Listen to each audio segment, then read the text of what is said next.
Some of the numbers and some of what we've done. I know there's all do this just for you, Paul. So go ahead. So in your packet you have this information. It's just a breakdown of the $56 million learning technology bond. You can see where it's. But we're at the 4-year mark at the end of this year. So we're halfway through this 8-year bond. And so this is kind of a big check-in point to see how we're going and where we've been.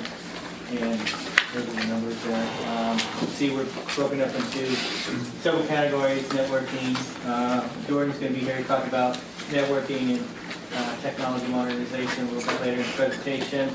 Digital curriculum I'll touch a little bit on, and Future Ready Schools is the main component here. That includes all the one-to-one technology, Chromebooks and iPads, and then the other curriculum projects in our technology curriculum projects. So again, breaking it down into these areas. Go ahead. So classroom technology. Go ahead. Presented this last year. So the very first year it was focused on school computers and positive change grants, where schools would apply. They have an innovative project they wanted to implement in their school, try out some technologies. A lot of the purchases went into initial phase of Chromebooks, iPads. And then this was the big year out of all the bonds. This was even though it was in 1 year, 23,000 Chromebooks, about 4,000 iPads. We did that in kind of 2 phases within that year. An initial phase and then a second phase within that year. So that was really the big purchase to get us going. The following year, we finished up getting the schools to their full allotment of devices, Chromebooks and iPads, and then so that was the first phase. So over 32,000 Chromebooks and nearly 10,000 iPads. And so now we're at a crucial point where we are trying to evaluate and see where we're at with those, like how they're holding up, and what's the life expectancy now that we've experienced. Some of these are just 2 years old. Some of them are 1 year old. So we're kind of feeling through how they're doing. Some of the battery, breakage, repair, and we're about a little under 3% breakage damage. That includes all, either warranty defect that's not covered or any kind of loss, misuse. And so we budgeted for 3% in our initial plan. So we're right under that. So we're just right where we're supposed to be. Again, it's early because we just deployed these. Some 2 years, some one year. And so we want them to last 4 years. The Chromebooks, the iPads will last 4 easily, depending on the Chromebooks were kind of the unknown at the point. It was a brand new model. We kind of rolled the dice on that. After previous Acer models have done really well, this one's performing very well for us now in terms of lack of repairs needed. Batteries holding up just fine. We were worried about that, but it's holding up just fine. So we're doing really well. So we're in to evaluate that. And so we have what we call a Future Ready Advisory Team put together this year. And that team will be kind of the sounding board and the folks that are developing some evaluation tools. And some of those are surveys. So we're going to survey students, we're going to survey staff members at schools, we're going to survey parents to get their feedback on how they think Chromebooks are going, technology in schools, how that's going. And then the other part of that Future Ready Advisory Team is to take a look into what's going to happen next. We know we have money left over in phase 2 of the bond. Go ahead and go forward and replace that initial wave of devices and kind of a standing up. So this one, is this one even available anymore? The R11? Probably not. It's probably going to phase out. That's the thing with technology. It changes very quickly. And so we're researching several different models. And we're open. I told the group that we're open to whatever, is out there. Windows machines, price is coming way down. Apple is finally ready to play with us in terms of price points after getting whipped by the Chromebook out there. And so, and what's really coming more and more useful and working now is what's called inking technology, and that's just the ability for someone to use a stylus of some sort and to write on this Chromebook screen even now. And so it's just like writing. So that you flip over the Chromebook into tablet mode and write notes on it, do the math on it. So that technology is available. It's probably still, the ones I've tried out, still a little about a year out from getting pretty solid in terms of working really well. But new devices are coming out all the time. And so we're going on. So we have some pilot projects going on in schools. Those will start in about a month. And put in the order. And so the Future Ready Advisory Team is working on that plan and how to evaluate to go forward. And then after that, we will put together a recommendation to submit to Superintendent's Cabinet to here's what we think is the next step in terms of replacing initial devices, and here's the standard plan to do so. So that's where we are in the refresh stage. Jordan will talk a little bit about refreshing wireless.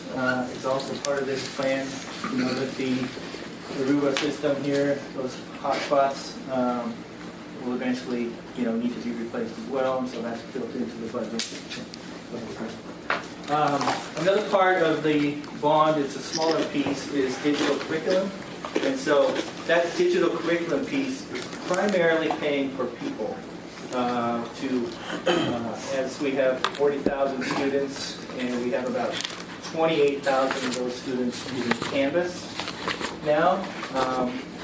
And teachers need a way to work in that learning ecosystem now, a digital ecosystem, if you will. And so there's a lot of different products. Here's just a snapshot of some of the main ones we're using, but just having those is one thing. How making them work together, making them get into Canvas and be usable, that takes people to cultivate and program. So feel free to ask questions. We also, go back one more. So, a real quick one. Canvas is primarily our secondary learning management system. A little bit of use in the elementary, but not a whole lot. Seesaw is another platform, digital portfolio platform that's being used really extensively primary grades. And this one, Seesaw, is really simple to use way. Anyone have any kids that use Seesaw? A couple, yeah. So basically, teachers can take a snapshot or take a picture or take a drawing and convert it and put it into their iPad or whatever and share it with the parents. And so you can kind of get a feel for how the child's doing during the day and kind of be part of their education even though you have a job to do. So it's a nice way to communicate.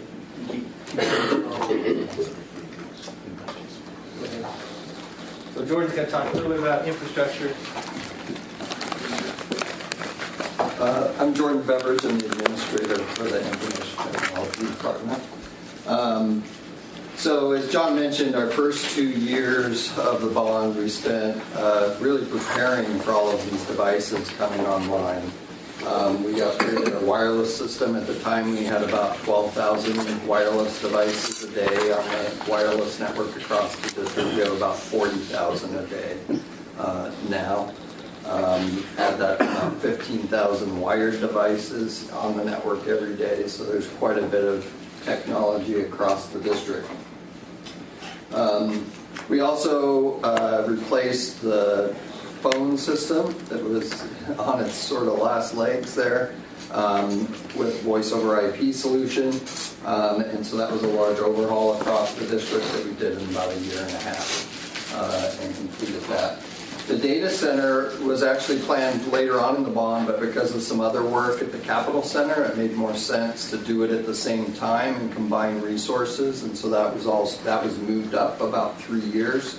And so they did that during the first 2 years of the bond and completed that for us really 3 years early, which is great because we've been able to start making use of that.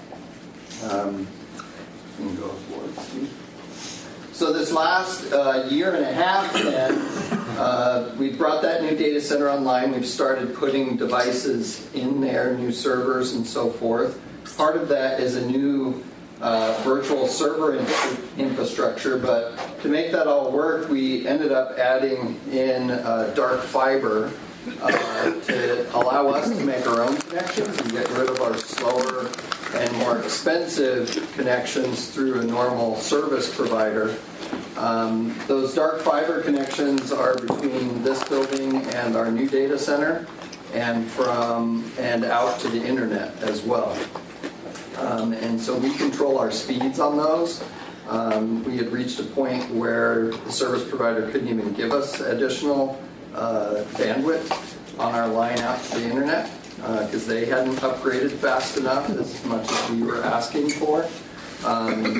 We had already gotten the dark fiber online at that point, and so at that was the point that we said, okay, we're ready to make the full switch over. And so we went from a 6 gigabit connection out to the internet to 2 10 gigabit connections on our own fiber and at a significantly reduced cost to what we were paying for the slower speed.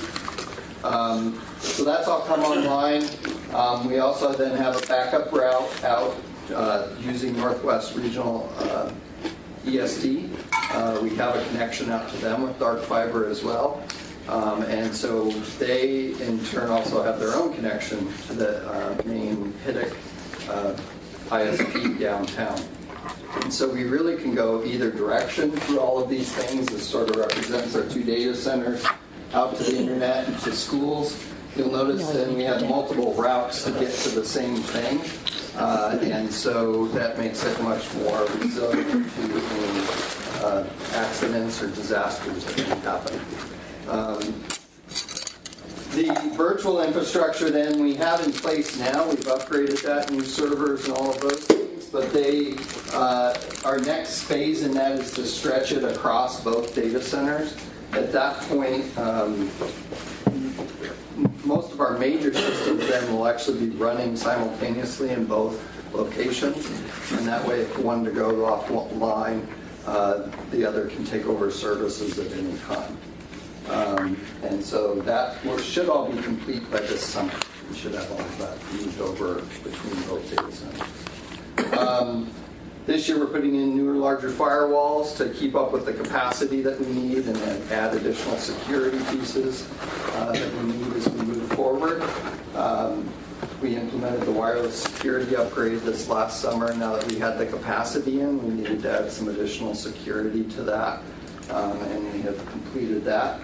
And then our other upgrade this last year was getting new routers at all of the elementary schools, and so that allows them to have greater speed and capacity at elementary school buildings.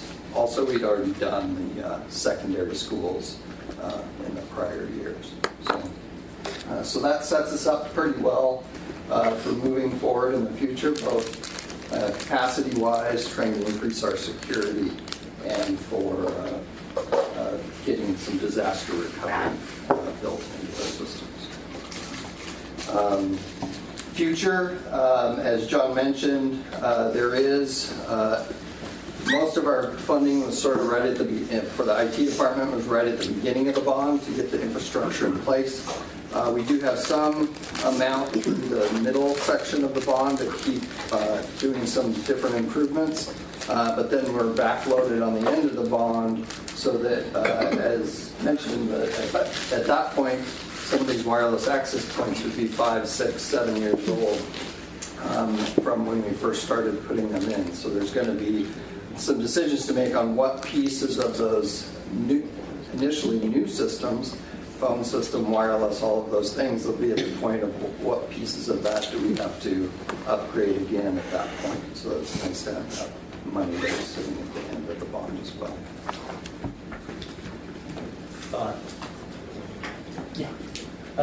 Before we move on to questions, just kind of highlight what I just presented. In Oregon, in terms of being up to speed, there's a lot of districts trying to do the same work with one-to-one technology in schools, providing technology in schools, and many of them are struggling in the area. They haven't taken the time and the efforts to build the infrastructure like we have. And that's such an important thing. So I just want to highlight the work that Jordan and Steve did to build that almost simultaneously while we're putting out 32,000 Chromebooks.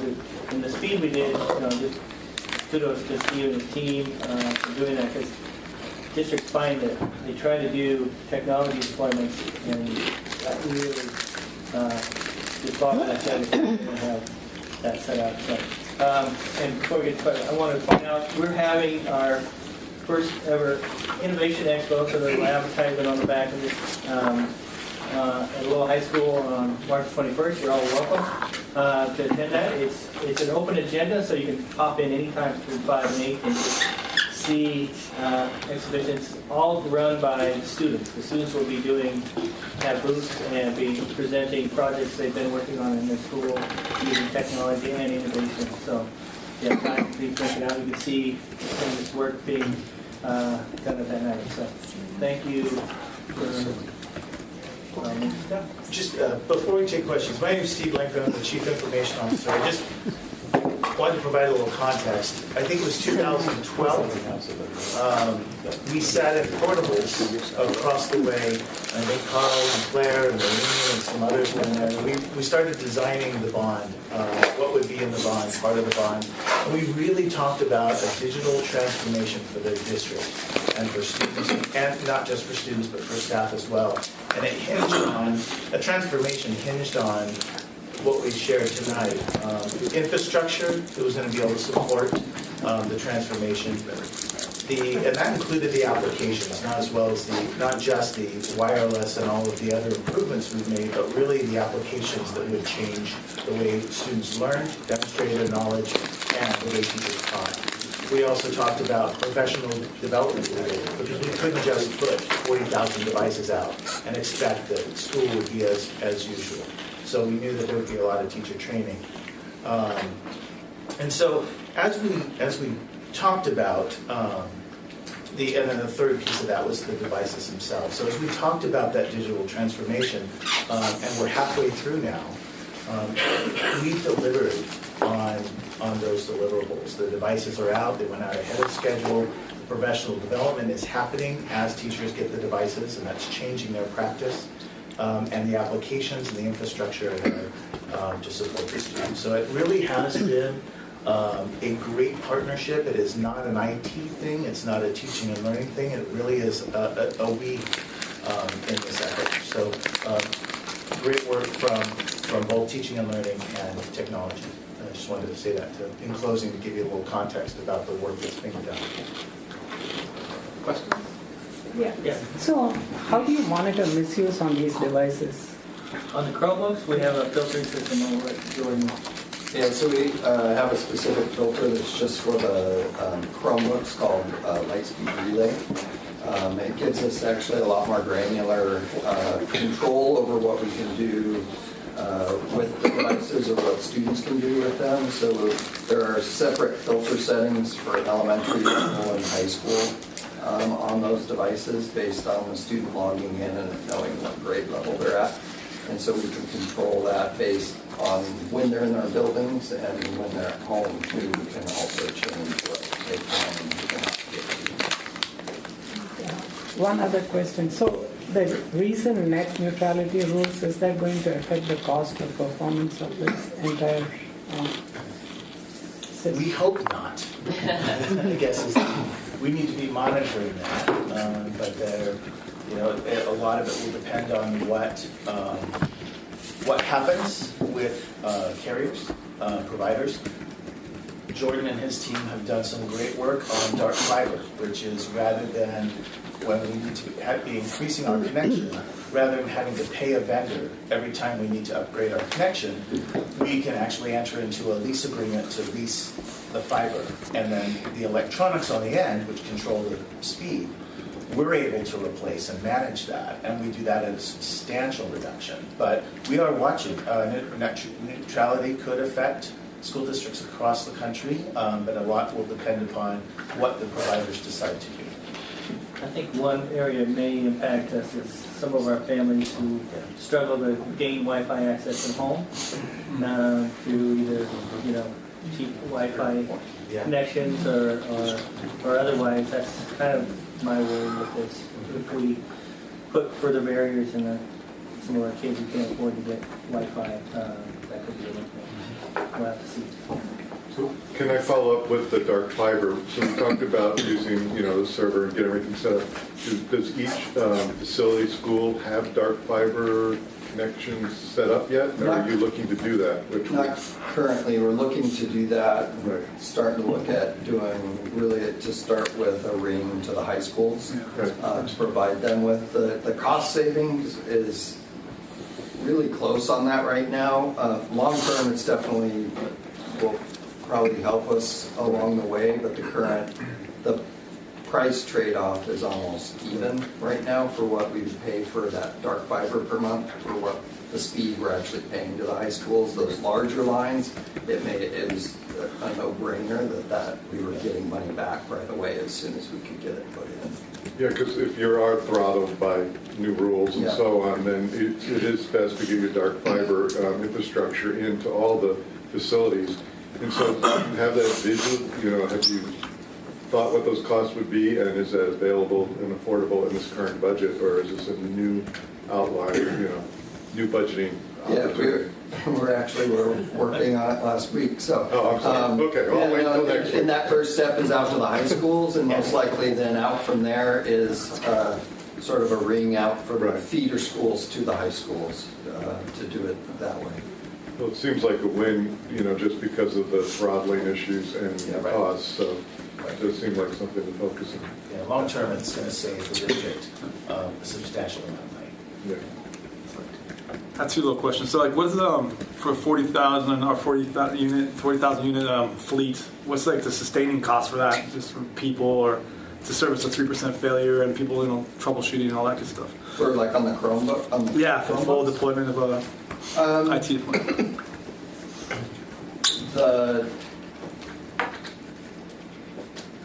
I wouldn't have a number I could throw at you right now, but as far as looking at those devices, they're definitely lasting longer, not longer than we expected, but some people are like, oh, those will only last 3 years. They're definitely doing much better than that. I don't think we'll have a problem reaching our 5-year point with them. In fact, typically Google only supports a Chromebook for 5 years as far as pushing updates for it. Now they haven't really started dropping too many off for that reason, but that sort of becomes their end of life at that point. The repairs haven't been that many. It is a process to send them in.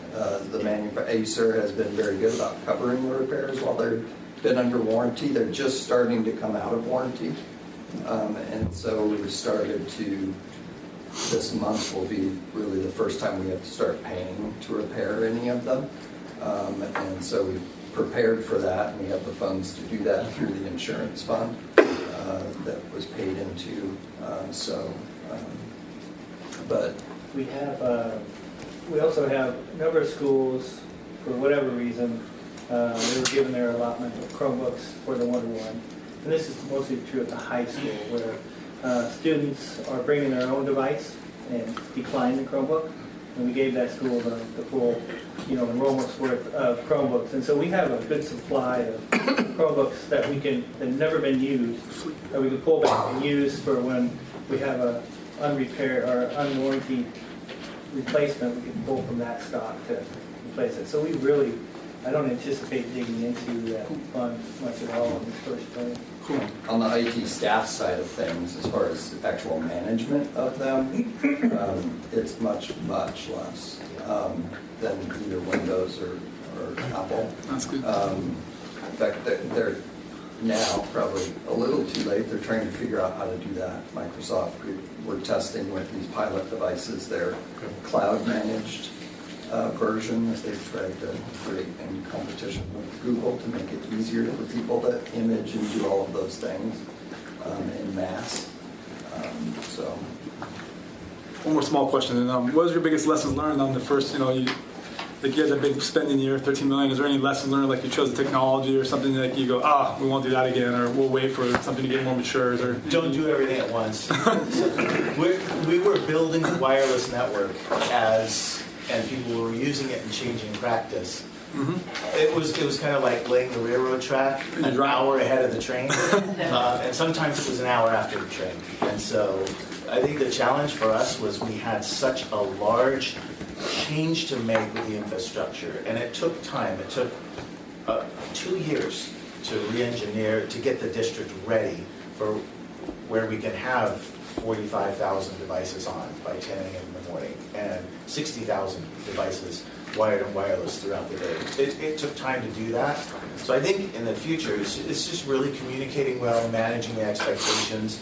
There was a lot of excitement, and what we didn't want to do was stumble so that teachers, as they're taking a risk to change the way they do their work with students, would get frustrated and quit. Because that would have killed the project. So being very careful about communicating well and providing realistic expectations and then meeting those would be counsel that we would probably give to districts that are starting to do this. I think I'll go back to what I just mentioned. We learned with schools about percentage of how many students are using the district-provided Chromebook. So when we go into the next order, we'll have a little bit better numbers to work on in terms of knowing how to dial in exactly how many for each school. What was your biggest surprise in rolling out all those devices? In terms of how students used them, or how they were used in the classroom, or not used? I think there's lots of surprise. I was surprised at how well the deployments went. When we go to a school to deploy 2,100, 2,700 Chromebooks, and how smooth that process and the teamwork that went into that. We had a lot of the larger sites. We had volunteers from Intel and other places come in and help with unboxing. Just 2,700 boxes of Chromebooks. Just getting rid of that cardboard is an immense project. And so the other thing is that I thought there would be a lot more students using their own device, using a Mac, or but I was surprised how many just prefer to use a Chromebook. It's so easy, it's low maintenance, battery lasts all day long. They don't have to worry about charging it. So I was a little surprised on how many just voluntarily chose that device as their go-to. I know I fell in love with Chromebooks by virtue of my middle school and getting one. But, I want to say it's to my thinking, this area is really one of the highest profile sort of success stories potentially for the bond measure. And as we think about explaining what the bond measure did, what's I think really compelling about this piece of the investment was that it did, Steve, as you said, transform infrastructure, the teacher's practice, and the student experience all at the same time. And that's a rare combination, right? And bond investments were often looking at things that are very hard for people to see, roof repairs and things like that, and really critical things, but hard for people to see, or specific buildings that have a very isolated impact. But this transformed the experience for the whole district.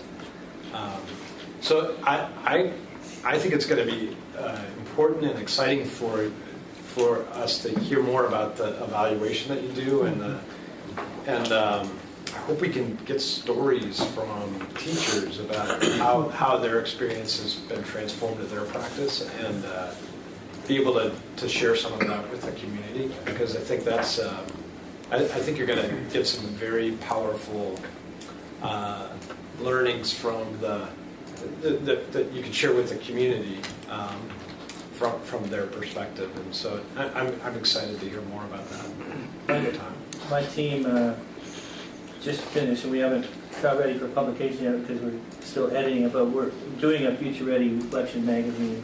And this is just a preview of the cover. Just used it for this report.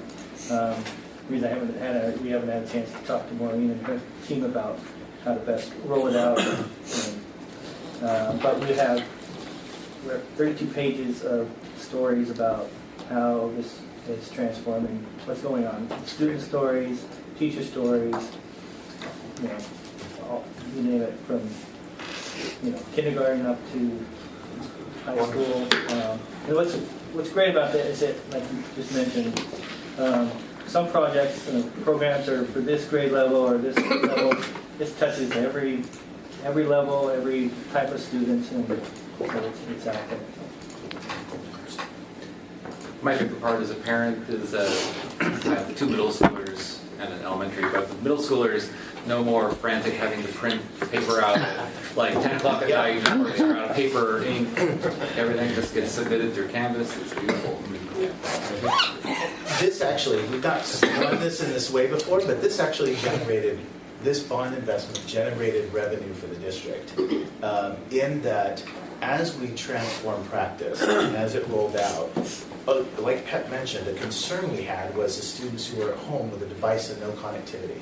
And we got heartbreaking stories about that. Like, how do they go out in the middle of winter and find a Starbucks or sit outside of a school?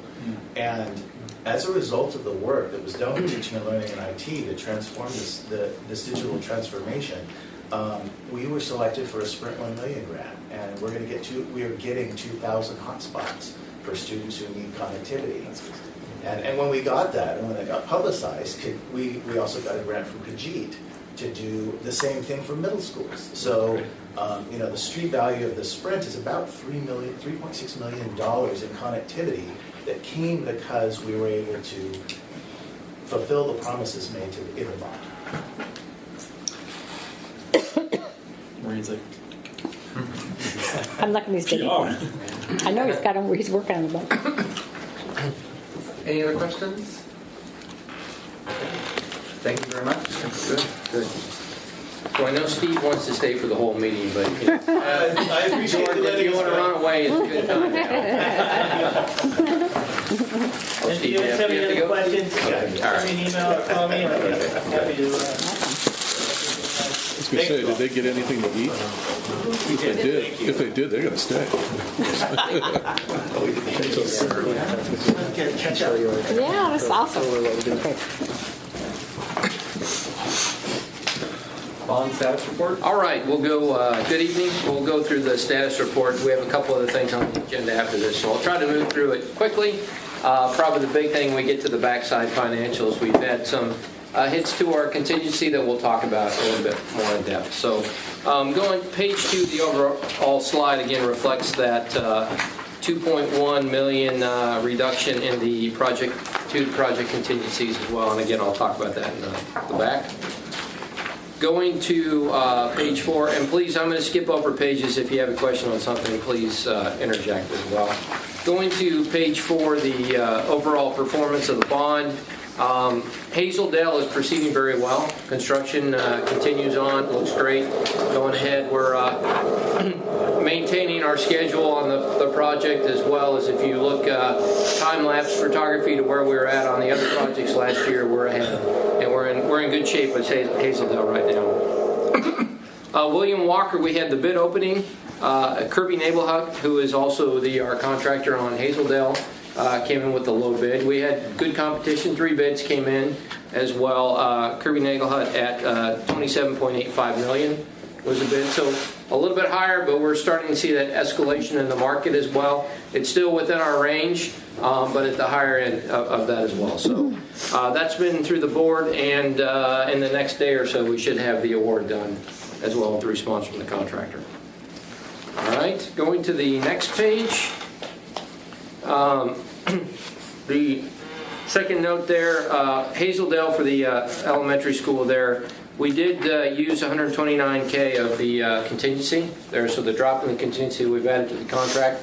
That was a lesson learned from Sato and Vos, where we made a decision to upsize the fans on the air conditioning systems there, get more circulation in the building.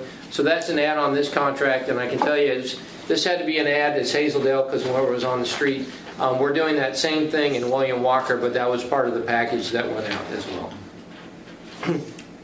There, okay. I think we'll, subject to questions, we'll go to the next page. Again, on William Walker, one thing we see there, the THPRD has started their work. This is note 2. The trees are down at Cedar Hills Park. So what's that? Sad. Sad? Is that what you said? Yeah. Sad. They're not all down. Most of them. Just the big ones. The ones in the way. It's good money. The ones in the way, right? How many phone calls did you guys get? What's that? How many phone calls did you get from neighbors or Well, residents? we had one, and we told them it was the city of Beaverton's fault.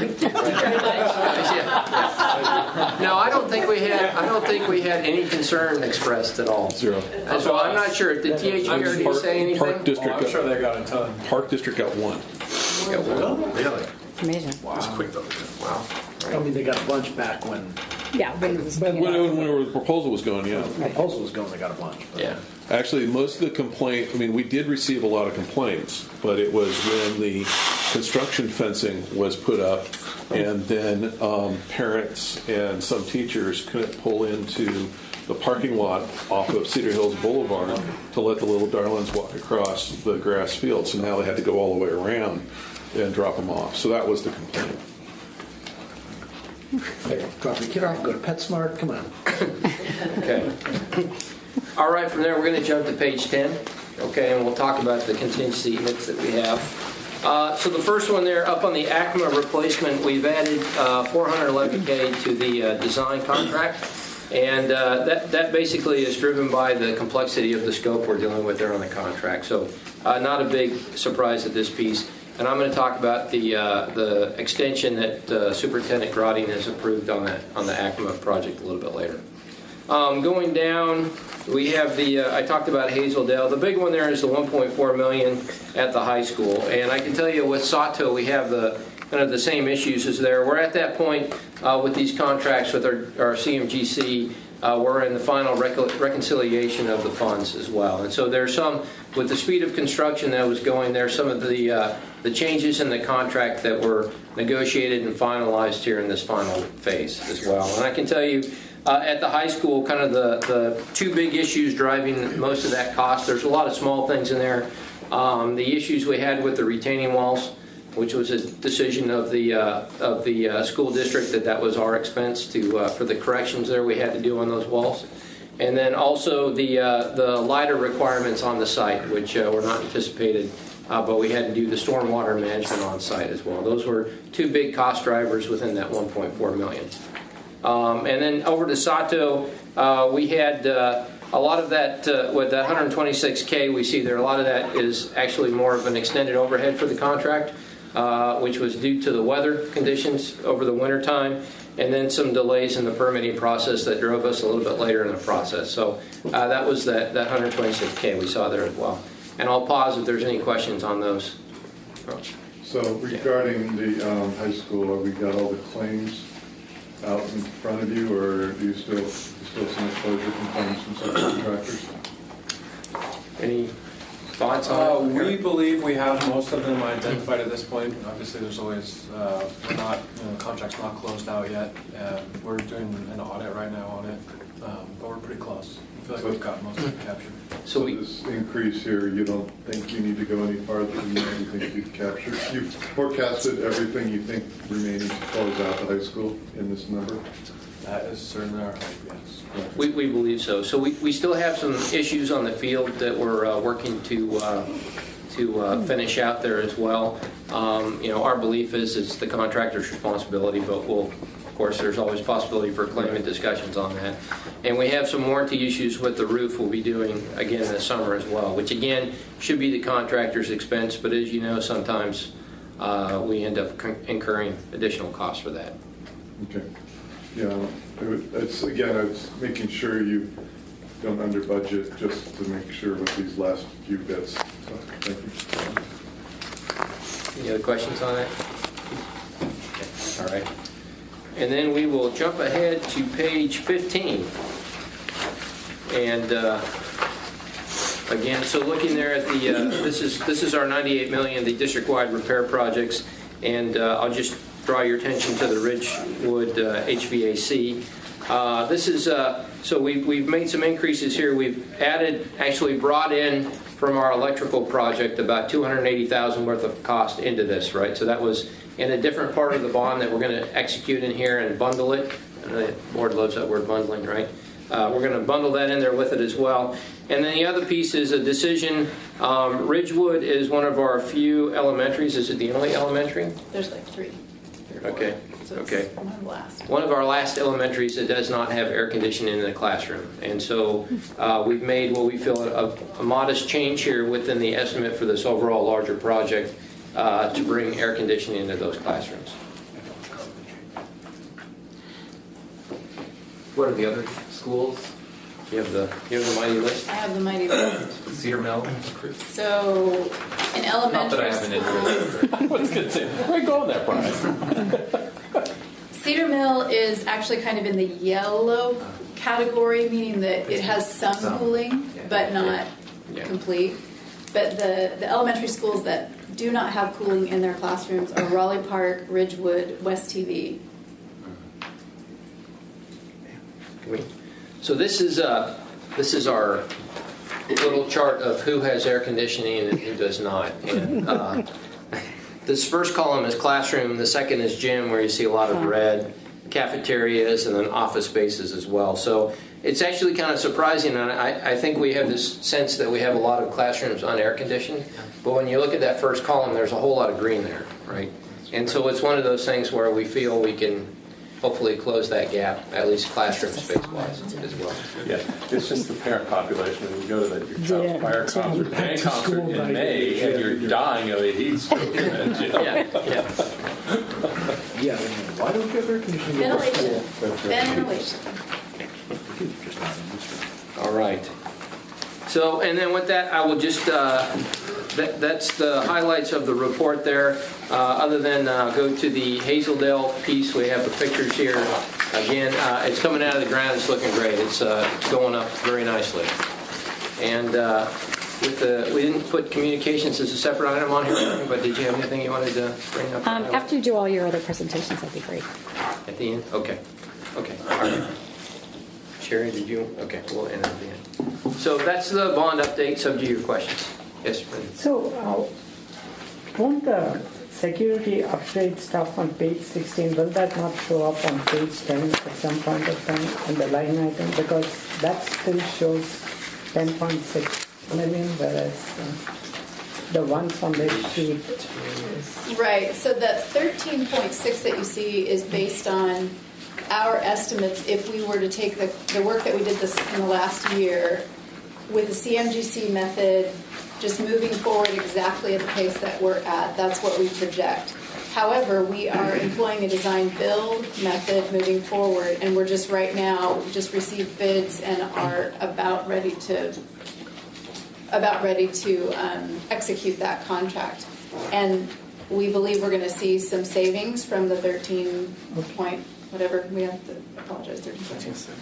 But that was kind of our best estimate at the time to let you know that we do believe we're over that 10.6, but what it will be, we think that's a conservative estimate, and we'll see lower costs as we cost out the rest of the work that'll happen over the next year and a half.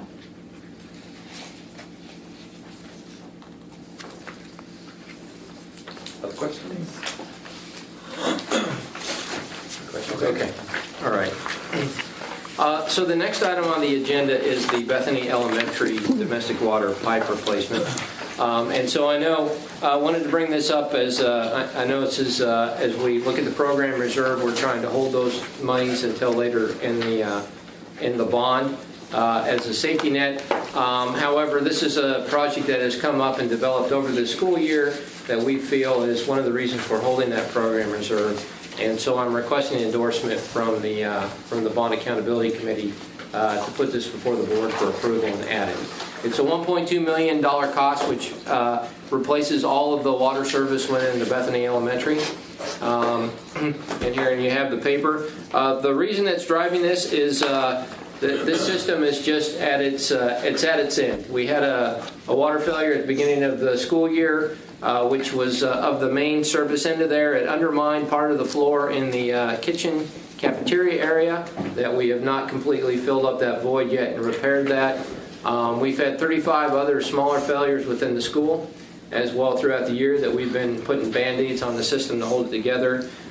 We have tremendous discoloration in the school. The water can be disgusting. We do a lot of flushing to keep up the appearance as well. But it's a couple good pictures of that stuff. It's pretty nasty when you get in there of what the rust that we're seeing from the galvanized system is as well.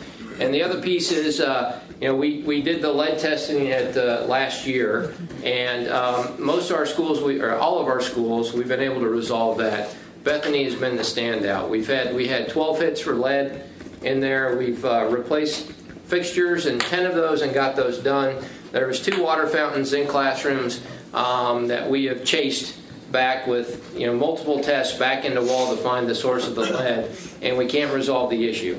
And so right now these classrooms we've basically taken it off the wall and it's tagged out and gone, and we're providing bottled water in those classrooms for the students to use. In my estimation, this is one that needs to get done. We have other piping issues. I will tell you, as we talk about using the reserve in the future, I'm going to put forward several repiping projects at other schools. This is the one that just at this point I don't believe can wait and is a high priority for the district as well. And I do have concerns between the condition, the brown water, the lead issues, whatnot as well. It is potentially one of those issues that can, in our words, it's a consumer confidence issue that could potentially bust and become a much bigger issue for the school district if not taken care of in the near term. And so our request here is $1.2 million for the project. We've kind of have a placeholder with the board for their 6 February working session to approve that, and we would like to move quickly to replace it this summer with a design build contract is the method that we'd like to use. Just inform me, why are you proposing putting it on as a bond project rather than using the district-wide repairs, project maintenance and repairs that are in the bond already? Well, our read on what's in that district-wide repairs is that this was not a project that was anticipated in the 98 million piece. But that's exactly what has been described as the use of that. You start out at 98 million, and it has been described to this committee as long as I've been on it that was there for a boiler that blew up and wasn't anticipated. There's been all kinds of things were used as the examples. And in looking at what you just went through, the Ridgewood, for example, I have didn't look to see, but I've got the original items that were identified at the beginning of the bond. This was back in 2012. I don't know if Ridgewood is on there or not, but I'm just curious why go with add an additional bond project versus using the funds from a line item that's already in the bond projects. Okay. So the 98 million, it was for specific projects. It wasn't for. It was never described that way. No, here's the list. And I went over, I don't know how many times with Dick. Right. Are we going to do these exact projects? No. We're going to, the 98 million is for those things that come along, and he used the boiler as the standard one. Right. It'll be there in case we have a large amount of, maintenance things that can happen. You don't expect them. They're not on a list somewhere. And that's the thing that kept coming back to. We need to maintain that 98 million because that's going to take care of boilers, in this case, water systems, any number of things. Right. It's a good question, Tom, and it's a very valid question. I think one of the other factors is that as we're moving forward through this bond, what we found are Cost increase, we've seen that time and again with every single project. So a lot of items that have been identified. I think the number that Dick had floated originally was around $60 million worth of projects that have been identified for that $98 million. We've not priced out absolutely everything, but I can tell you anything that we have done with repairs or modifications to our buildings, it's been a higher price than what we had forecasted originally. So ultimately, will that $98 million even achieve? I'm hopeful that it does. I think we all are. But in anticipation of not having that completely costed out at this point in time, knowing where we're going, we've got several more years of work to do with that $98 million. It was pretty much a suggestion of our team to move forward with this request to you and ultimately ideally making that recommendation to the board. And again, that same $98 million, if there's money remaining at the end of that, it helps to fill that contingency too.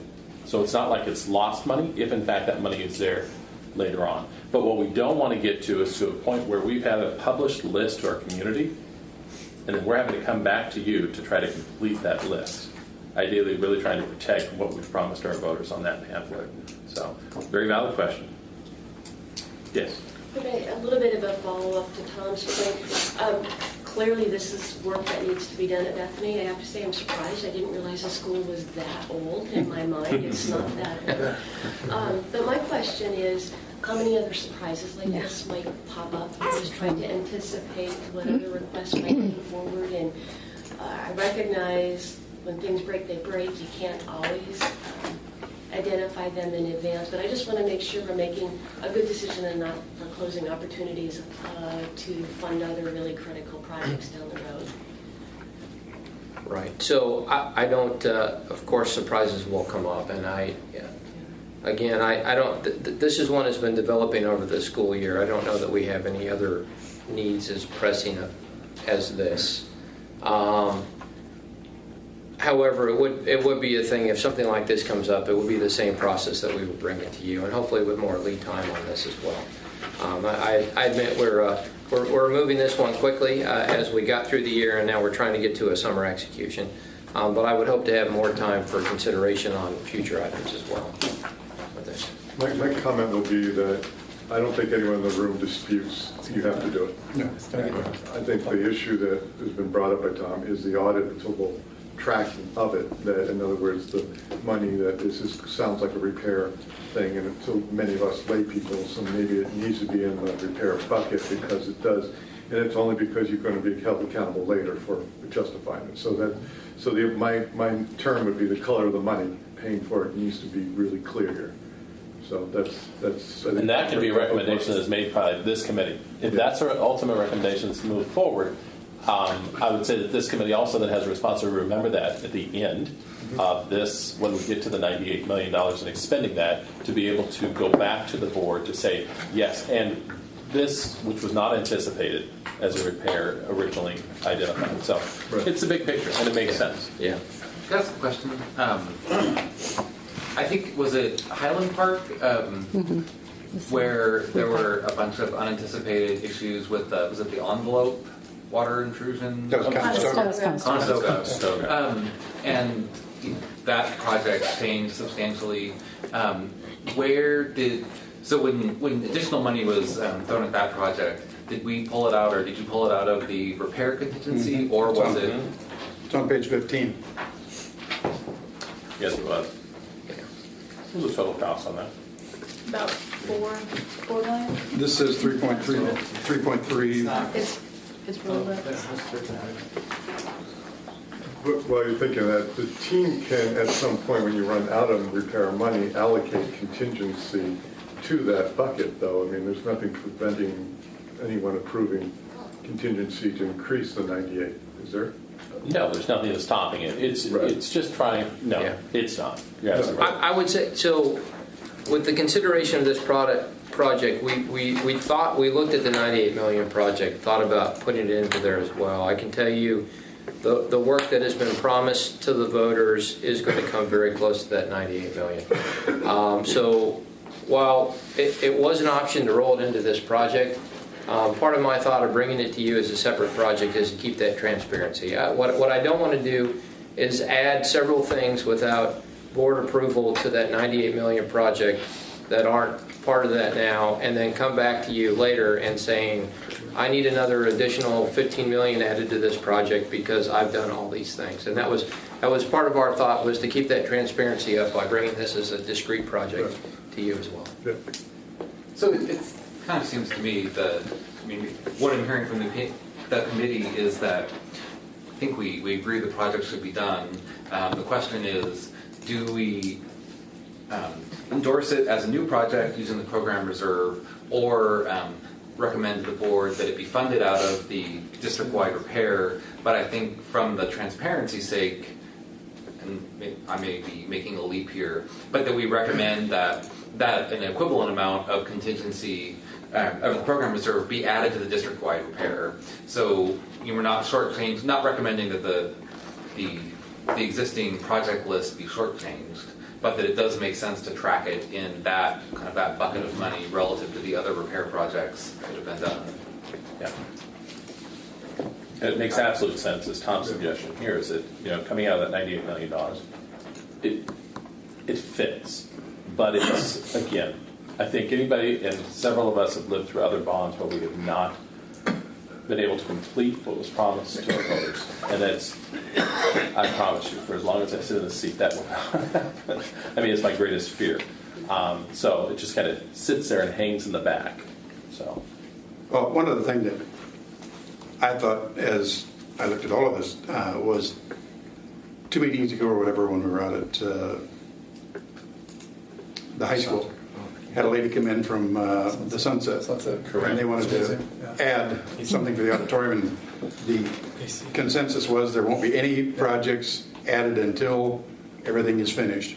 And if someone, and they always do, hears that there's been a project added, there's going to be blowback from those people who have been told no, and those who are waiting in the wings, like Westview, as I understand it, wants a bucket of money for outdoor restrooms and other things. Once you start to create a new project, then you've opened up it's a very valid point. It's an incredibly valid point. Yeah. But at the same time, it needs to be done. Well, but student health, safety, I think parents aren't always entirely going to be rational about lead risk. Brian. But we don't want that on the record. Whether we have a very similar issue at one of our parks. We have 50-60-year-old galvanized steel piping. We've got minute amounts of lead. You would have to drink water there for decades to have any impact. But it's a really hard sell. That doesn't sell well. Don't worry, the water looks like mud, but it's perfectly safe. It's a hard sell for people, and I think especially when you're talking about their kids. So I think, for me, it's a very different situation, Sunset Auditorium improvements versus improving the water system at an elementary school. I don't think they're different. I think that fight is big.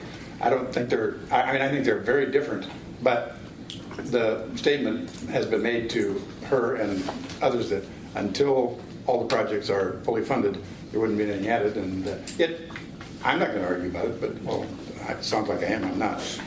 I just wanted to know why we wouldn't use it out of the maintenance and repairs versus creating a new project for the reasons we're talking about.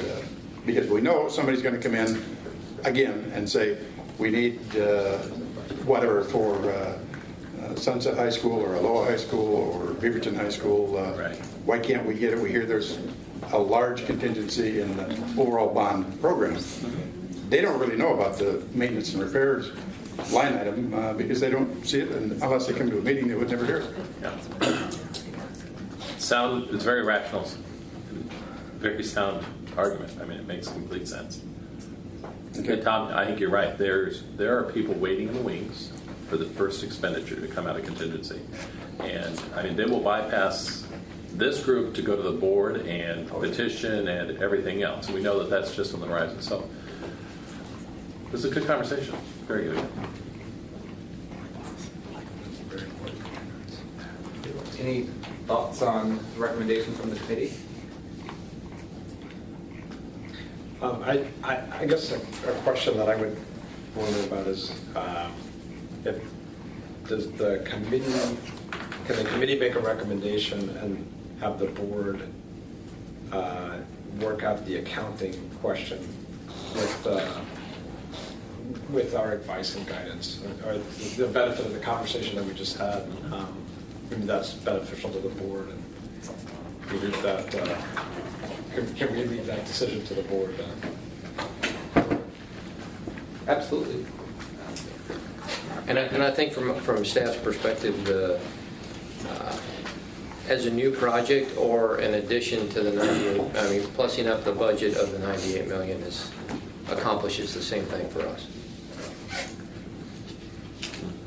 So a couple of months back, we had a very brief discussion on how to prioritize items for this contingency fund.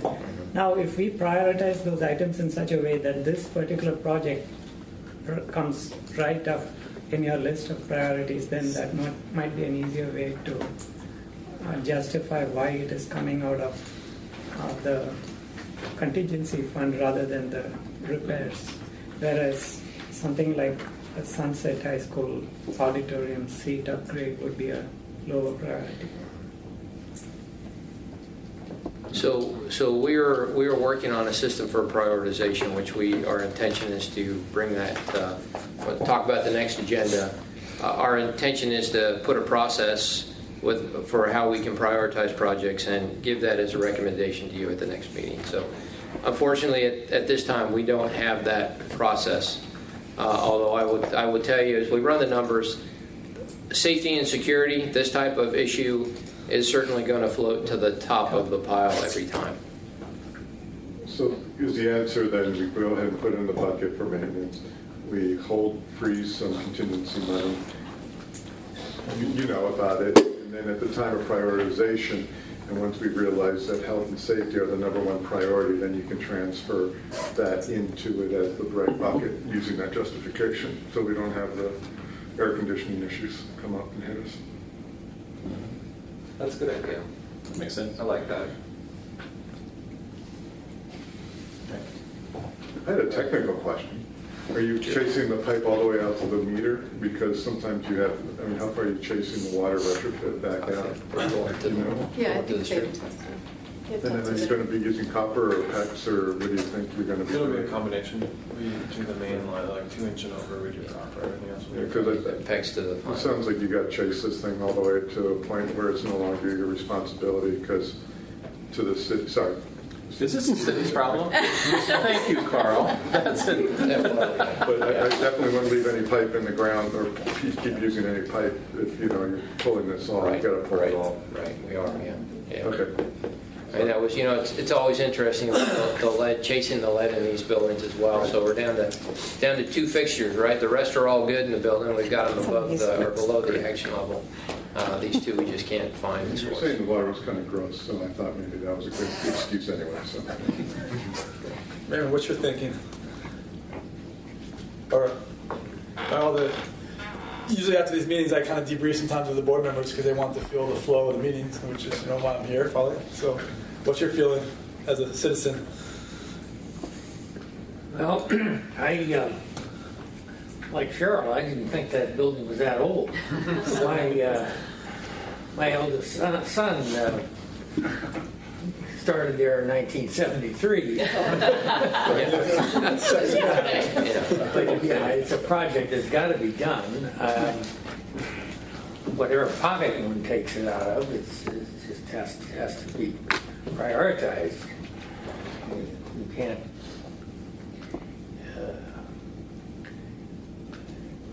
Lead in the water is a hot button issue.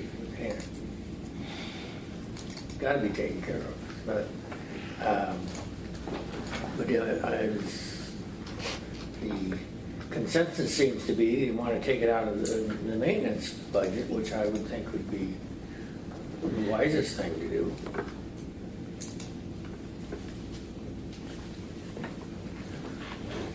Do you care to frame your suggestion as a motion? Oh man, I don't do that. Tom's much better at it. Go ahead. I guess, again, made a recommendation that the project be funded by the maintenance agreement, and that, I can't say this because unfortunately we're not really supposed to manage the contingency, but that the prioritization of the contingency will allocate for health and safety or something like that. So you want to try to do a better job? I have to write it down.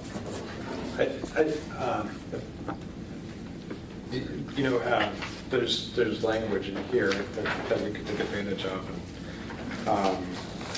for a motion. Yeah.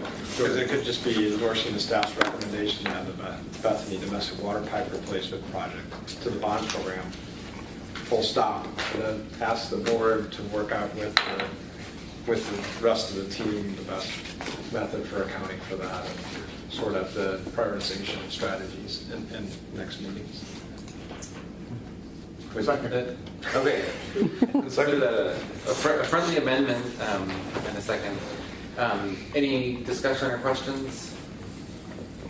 All in favor, say aye. Aye. All opposed? Motion carries. Thank you. Thank you for the conversation. That was helpful. Yeah.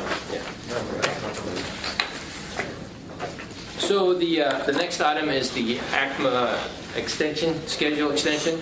And so this is one, this is information for you, and this is kind of breaking news. As staff, as we looked at the lessons learned over the last summer of our big three projects, the realization was that the one school year execution of these schools is not necessarily wise, that there's having to take some shortcuts and work through some issues, some extended cost that goes with that as well to accelerate those projects, and basically delivering these facilities while greatly successful, 11th hour superhero issues to get them delivered to our students as well. And as we look at ACMA, which is it's not our prototype design, there's some complexities of the site and the design tying it in on site. The workload of the city, other piece there with the jurisdiction, the city of Beaverton worked with us on very short notice to turn around permits and approvals to keep the school moving as well. And again, they have staffing issues and a lot of work going on in the city of Beaverton where it's not fair to ask them to continue at that accelerated pace.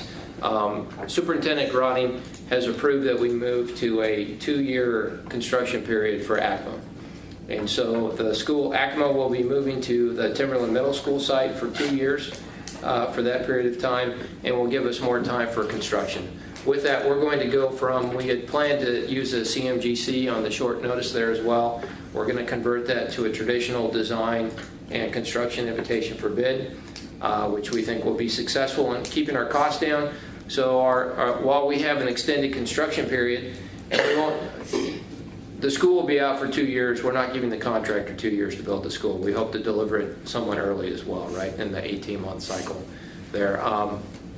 So with that, the thought is with the acceleration out, we should be able to get better competition from subcontractors and get a better price on our construction, while that probably is offset by the additional time and the overhead for the contractors as well. But we think we can get in the same price, and with the belief that we can deliver a better product to our students and to the staff out there at ACMA. So Don, that's not for decision. Superintendent Grotting has approved that plan. We've informed the board. We're informing you, and tomorrow morning the principal out there, Principal Page, will be informing the staff and the parents and students. But it was important to the superintendent that this group, get the word on this change in plans before it went to the public. I couldn't agree more. And going back again, the stuff from 2012, as we did our walkthrough, and Maureen, you probably remember the day we walked through ACMA as well as all the rest of them. Mike Monnier, who is the director of facilities for Nike, made the comment as we stood out in front of ACMA, this is not going to be a one-year project. So, that's 2012. Here we are, 2018, and it was for a lot of reasons. He's the architect. I mean, he's the genius, not me. He was just talking about the fact that it's more than just a Vos or a Jesus. It's more like a mountainside. And with Mountainside, the way that it ended up with, I mean, we still have somebody working in there, I think. It would have been ideal to be able to say in the beginning, make that a 2-year or an 18-month project or whatever, rather than trying to get it all done in a year. So I would say I'm all for it. So who's the design firm for that project? It's DLR. DLR, right? Because again, you use CMGC, and I'm not promoting this, I just did a hard bid. But it's trying to keep the project in budget and making sure you see all that. But the complexity of the building isn't that complex, and you guys think can manage those numbers. You think, because obviously you don't want to design something and be over budget and then we're back there again 2 years. Right. We're actually modifying the strategy, getting a third-party cost estimator, do more constructability reviews. They'll just not be as part of the CMGC. They'll be separate. Separate, yeah. Right. But I just, you're professionals, you know, you're taking some risk. And again, we've done this recently. We did a hard bid because of the fact we wanted competition, but we also knew we had to manage the numbers. Right. And we had to say no to ourselves to make sure we didn't get over budget. So there's a lot more responsibility for you to make sure that number stays solid. So we're actually living that right now. It's a really good point. We're actually living that right now in Vos compared to Sato, and now Hazeldale and William Walker. So Sato was a CMGC, Vos was a hard bid. We ran those together, and although we got to start earlier on Sato because it was a greenfield site, they're not incredibly comparable with regard to their scheduled start. But now we're seeing incredible successes at Hazeldale with a hard bid, and then we just got the bids in on William Walker and are seeing that same thing. And honestly, we are more impressed with the hard bid process right now than our CMGC. I mean, look at the $1.4 million contingency as we're reconciling the cost logs. I mean, that would not be happening in a hard bid. I'm not saying we should have done Mountainside in a hard bid. That was a completely different type of project. But honestly, I feel like some of this, even the contracting method, is a lessons learned, harvesting from these first years of our project. So absolutely right, and we intend to manage it that way. Okay. It seems like it makes a lot of sense, but you know, and yet using my position of power here to exercise my personal grievances, my current third grader would have been in the first 6th grade class at the new middle school. So we've got some. We'll have some potential hard feelings at our house. Right. So I'm just curious how you manage or have you thought about how you manage the parents starting that school? No. Not yet. That is as the middle school. As the middle school. It's boundaries first. Boundaries. We started the boundaries. But Brian's a very valid point. I mean, there was a sense of expectation, or yeah. You're right. So no, we don't have an answer for you. It has been in the discussion, yes, obviously, but unfortunately, we require the decision much more quickly than maybe the rest of folks want to completely strategize about it. But it's definitely, we've begun those discussions. Brian, I would encourage you to go to the school board and complain. I can line up all of my neighbors. Yeah. We got a good class of 3rd graders on my street, so they were all counting on just walking right in the fence to school. Right, and now, school right here. Start right here. Any other questions on the ACMA item? Yeah, it's interesting. Okay, awesome. Send your 6th grader to act.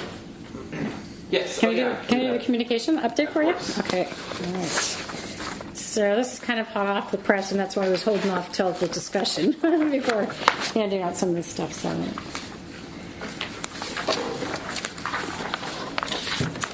So some of this you've seen, but I'd like to just highlight a few things. You saw the Hazeldale construction update. Our team works very closely with the facilities department to produce this and work together. And this is posted on the website. And on our website, you'll know that they've got each one of the projects has its own little pixel, and you can click into that and get everything you want on the particular project. The Raleigh Hills, I've also provided you some other communications that we've done of late. Raleigh Hills was another one that we had to make sure that everybody knew what the timeline was on for that project. There was some miscommunication, misunderstanding that they thought they were going to get their project started this summer. It's actually the following summer. So we wanted to make sure we reiterated what the schedule was for that. And then to also let them know that while the building is constructed, the 6th through 8th graders will be relocated to Timberland also. During that year, during 1920. So that was a communication that went out over a week ago, 10 days ago. So that principal's worked with his staff and his community already, and I think it's fine. Let's see here. Then the next piece is the ACMA letter. We worked with Bjorn. He's made it, personalized it, but we gave him kind of the guts of it to just the salient points that people really needed to know, because we did have a sheet much like you saw off of the ACMA. The Bethany Elementary repiping project. So we just picked a few of the bullets that would be helpful. So it is a 2-year timeline instead of the 1-year timeline. And then also that, just saying again, the product that we're looking for is to just have a much better product at the end in construction and not be rushed. Yes, sir. So on the first bullet, there might be a debate on that subject. Did you publish this yet? Schedule. Are you talking about ACMA? Yeah. So the first bullet, current market conditions? Yeah, because it's not going to get any better. So, I mean, there's a lot of bond, in my personal opinion, there's a lot of bond work going to be coming up in the next 2 years, and it's not shorting. So people that are more knowledgeable might debate that one. So maybe you don't need to worry about it for the layperson. But did you want to add anything to that? Well, so we're not saying that it's going to get better. We're saying that it's going to be challenging. It's challenging. The additional time allows us to more firms available. To get more firms available, because we're giving them more time to get in there and build more competition. Fortunately, in 2 years, market conditions are probably still going to have labor shortage and stuff. It's a gray one, and I've just been picky, but I just was wanted to maybe think about that. No, thanks. Because from schools, there's no change forecasted for 2 years, and we're having more people sitting around. Now, maybe Intel will slow down or somebody else, but the school guys are going to be busy for 3 to 4 years. Thank you. Good.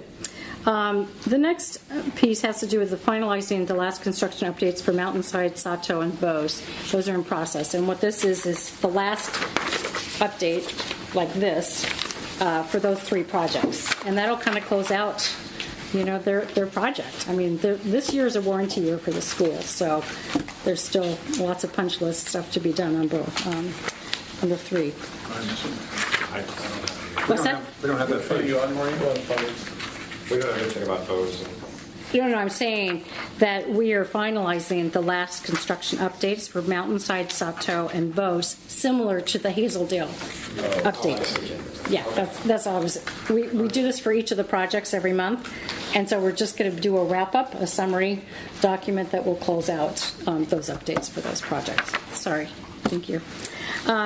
We have created a new webpage for Five Oaks Middle School, and then we've done a series of feature stories about women in construction. And featuring Sherry Stanley was our first victim, and then highlight. Yes. And then Megan Finch is project manager at Bose and also at Hazeldale is our second one. That one's up right now on the main webpage and running. So we've been having a good time with that. We have one more to do. Jessica Faust, who is the project manager out at Sato Elementary, and then Leslie Imes, who is the project manager at Mountainside, will be the stories. And we just thought that was a really compelling thing to see how many women are actually managing and working with this bond. And really, if you see the rest of your team, it's amazing. It's just great. It's a really nice mix of staff. And then in terms of the community involvement activities, Five Oaks Middle School, we did a community meeting where the architect came out to show the boards, to share the designs and the construction timelines for that. And as you recall, that project will be flying. They'll be having school as they build. So that's going to be, some of the challenges that we're going to get into those kinds of projects now, construction projects. And a reminder, though, about Five Oaks, the 678 Rachel Carson will be housed at Timberland that year of construction. Yes. Because we need a little flex space to move kids into while we can work in constructing other areas. And if you heard about our work with THPRD, we did some coordinated messaging and a joint statement that was available. Key concern, the removal of the trees. And we were just ready and prepared, and we didn't get slammed. So, any questions you might have? Just have one thought, Maureen. I don't know if, to Carl's point, I'm not sure the Ackman letter went out. Has it gone out yet? No. Okay. Just my observation, maybe it's because I'm new to the committee, I actually don't know from reading the letter when the school is targeted to open. And so that might be a thing to make clearer if possible. Yeah. Okay. Good. That could probably be added as information in the second paragraph. Yeah. Just ending that paragraph with a fall opening of Bow. Yeah, it just doesn't. Yeah. Yeah. Yeah, if you haven't been working with it, looking at it, it doesn't register right away. Okay. Thank you. It's a good catch. Every time Brian hears somebody else is going to be at the new middle school, he cringes. I've got bigger fish to fry right now. So I have one more piece to add just to the communications, something that actually our bond team is participating in. We've been asked to come and speak at the OSBA, the Oregon School Boards Association meeting, which is on the 9th of February. And we were asked to discuss architectural trends in learning design. And so this turned out to be a pretty neat opportunity, because what we decided to do was take it from the lens of our educational specifications, which we got together in 2014 to develop. So we took over 150 folks from the school district and designed educational specifications to talk about what our schools would look like. Because in the past, we have a planning principal who would help us with the design, and we would get a very narrow perspective on the future of learning from a very narrow group of people. So they weren't narrow people, but there were not very many people. And so this effort of assembling more than 150 folks to decide what the schools would look like produced what we called best practices for teaching and learning. So we took a very teaching and learning focus. And then those translated into key characteristics for planning the schools. And so a lot of those things came to be daylighting, things that actually show, we have data that supports daylighting can increase test scores by 24%, and some really great metrics around that. So we took those educational specifications as the beginning of this discussion, and then we're having the architect on a new construction school, which is Mountainside High School, and also the architect from DLR who did the prototype for the elementary schools. But we also wanted to talk about the fact that this isn't just something that you can do in brand new construction, you can do it in a renovation. So we have the Five Oaks architect also presenting. The really fun thing about what they did at Five Oaks is Bassetti, as part of, they helped us out with some of our board goals that talk about student engagement in the actual design process. They had students involved in the kind of schematic design phase of creating designs. And I think you've seen slides before of that where Bassetti is with some children and we got one of those children who was in Five Oaks last year, and now she's in Sunset High School, I think. She is coming with us to this discussion, this presentation, and she's going to actually talk about how that whole process inspired her. She apparently is now designing buildings on the Sim video game that she's got, and we just had a run through on Friday of the whole presentation, and she's just inspiring just to see the fun that she had with our architect as the Five Oaks design was being kind of just being birthed, really. And so she's coming to help us talk, and it should just be a great time just being able to showcase our ed specs, the designs, the schools that had come from those ed specs, and then the kids who've been inspired by being involved in the process. So we're really excited about that on February 9th, Friday. That's great. Anything else for the agenda? I had one thing I wanted to say. Back a couple months ago, I was invited by another local school district that passed a bond and is setting up a bond accountability committee to come talk to the committee about our experience. And after spending an hour or 2 hours with them, I don't remember, kind of don't want to remember exactly. I just want to say thank you to everyone of that committee. The committee was meeting without staff present. They refused to tell staff when the meeting was happening. They disinvited their school board representative. And who were they advising? The committee does not trust the school board. The committee was questioning the professionalism of the staff. The school board is trying to use the committee to sabotage the staff. I mean, it's terrible. Oh my! Wow. And I even told them, I don't really have much to say. I don't really have much to say. I don't really have much to say. I don't really have much to say. I don't really have much to say. I don't really have much to say. I don't really have much to say. I don't really have much to say. I don't really have much to say.